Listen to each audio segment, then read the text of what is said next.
What's your favorite scary movie? From Pop Culture at Pat here with Ben Wang talking about The Long Walk. Ben, thank you so much for your time today. Thanks for having me. You're very welcome. So to start things off, I'd heard that Stephen King he had to give approval for each one of your castings. So can you just kind of talk about what that means to know that you had the approval of the Master of Horror for your casting for this film? Feels great. Feels great to have anyone's approval, for my casting for anything. But having Stephen King, having, the maestro, the author, it's cool. It's really nice to know that he had faith in me um, to bring what I had. Because I mean, I feel like, my take on the character is definitely not what he had in mind when he was writing it. So it felt like a nice sort of thumbs up to sort of go ahead and do what it is that I wanted to do with it. Yeah, and can you talk about how you wanted to stay true to the character from the book, but at the same time make the character your own as well, as you were kind of alluding to right there? Yeah. I mean, so, I saw the way that he was written on the page for the screenplay and, the pieces of dialogue that JT had chosen, and a lot of which is lifted directly from the book, and is like and this happens a lot when I read for auditions, but it's like very specific character, a very specific voice, just kind of came into my head, and then I immediately was like, this is how I want to do it, and it was an audition, so I was like, I'm just gonna do it. And Let's in go in for it. the tape, and they either like it and they call me back, or they hate it and I'll never hear from them again. So, I'm glad that they called me back. Yeah, well, I can tell you, seeing the film, that I love how your portrayal of the character. So I think you did a great job with the role. Appreciate it. Yeah, and can you also talk about how you wanted to approach the physicality of this role, and especially how it affects the character as the film goes on? How I approached the physicality was at first he's not tired, and then he gets tired, and then he gets more tired than that, and then he gets more tired than that. And then he gets to be the most tired you've ever seen a person ever. And then he gets a little bit more tired than that, and then he dies.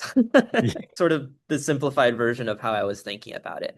And what was really important for me is that point where you get to the point where it's like this guy can't possibly get any more tired, and then you have to push past that. And to me, that was what was interesting about playing the physicality of Hank specifically, because he kind of he gets into trouble pretty early on, but he presses on further than I think um, a lot of other people might. And I mean, like just watching you guys. I mean, I was sitting there watching the film, and I was getting tired myself, just seeing as the miles and miles continued to go on, and the different conditions that you guys had to go through throughout the film. Can you talk about the camaraderie and brotherhood that you guys just developed with this cast, putting this project together? Yeah, I mean, it was so easy. Like at one point, we were shooting in Saskatchewan, and we were staying at this. It was summertime, but it was a ski hill, and it was just like huts in a circle. There were like seven huts in a circle, one for each of us.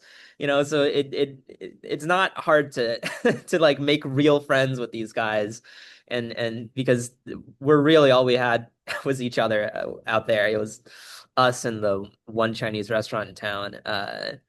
We were like this. So and then that relationship, that chemistry translate very easily. I think you see it from what you see in this on screen. Oh yeah, for sure. Yeah, you can definitely. You didn't watching the film. There wasn't really too many of the characters. You wanted them all to make it. Yeah, Especially. I mean I think that's the strength of this of these characterizations, right? And also, the strength of these actors is that these characters are so like truthful and three-dimensional that you can't help but see the humanity in every single one of them. And once you do that, you don't really want anyone to die, right? Yeah, yeah, exactly. And yeah, I imagine this. was probably one of the most unique sets that you've been on probably up to this point in your career. You can correct me if I'm wrong, but just with all the different physical aspects being out there and the elements. So can you just talk about some of the different physical and mental challenges that you faced working on this project, just going through all those things throughout the filming? I mean, well, we never stopped moving, right? We shot the thing in chronological order, in the order of the scenes as they were written. Which is pretty unique because I know that doesn't always happen. That almost never happens. I'm sure it has happened. I just can't think of an example of any film that was, made that way. Um, but the structure of the movie is in the beginning, there's about, 10 minutes before we start walking, and then we start walking, and then you don't stop moving until, the credits roll, basically. Right. And um, that was, I mean, the whole logistics of the filmmaking and of the crew, but also of all of the, people who service the cast and the crew. Everything had to be on wheels. So, every day when we were shooting, there was this sort of convoy of trucks that was either in front of us or behind us, depending on which way the camera was pointing. And we would be moving every single day. We'd be in a new location, walking a new stretch of, 5-10 miles or something like that. And there were a lot of there's a lot of fun to be had. It felt at times it really felt like we were uh, the way that we were working on it, it felt like we were building a play, right? Because it is chronological, because you do get to sort of live that journey from beginning to end in time.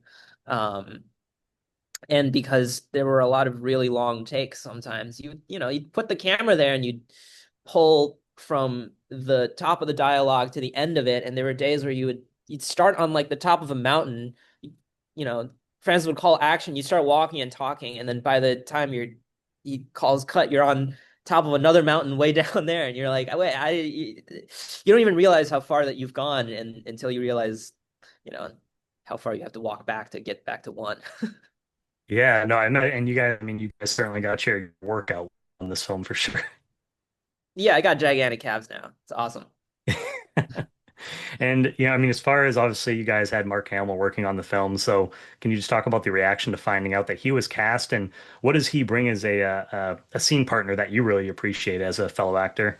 Yeah, I mean, for me, it's you know Mark Hamill's character's relationship to my character is he's usually you know somewhere off there yelling at us. So You that can was feel his fun. presence. He's got a great yelling at you voice. It's just really cool to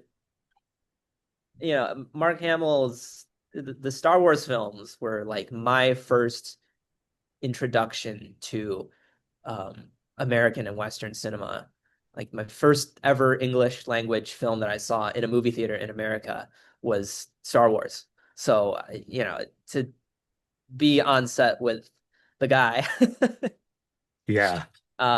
it's really, yeah, you sort of had to contain yourself, right? Because he's got a lot of work Oh yeah, doing for that thing. I sure. don't want to bother him, but I'm like, oh God, Yeah, I mean, I want to ask him. I want to ask him and about R2-D2. and outside of the obviously your character in the film that you play, Ben, out of all the boys there, which character do you personally relate to the most? Out of all the characters on, Yeah, besides like the character that you play in the film, was there another like one of the characters that you personally connected with the most, like their story? yeah, I mean, everyone. The fun thing about this movie is that like, none of these characters know each other at the beginning, and then they get to know each other. So it's kind of fun that, as the actor, I'm getting to know the other actors, but also as the character, I'm getting to know the other characters.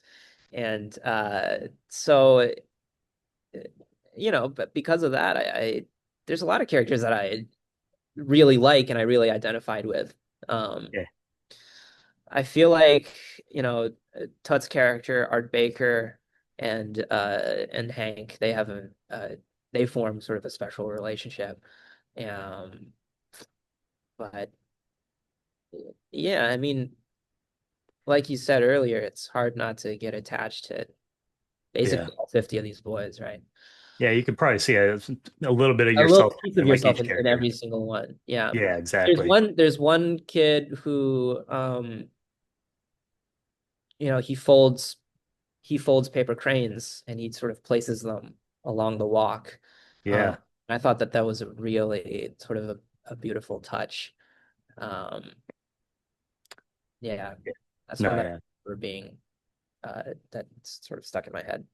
No, yeah, I agree that's a good one. Well, Ben, I just want to say thank you so much for your time today. It was wonderful getting to chat with you about the film, and congratulations on the project. All right, thanks, Pat.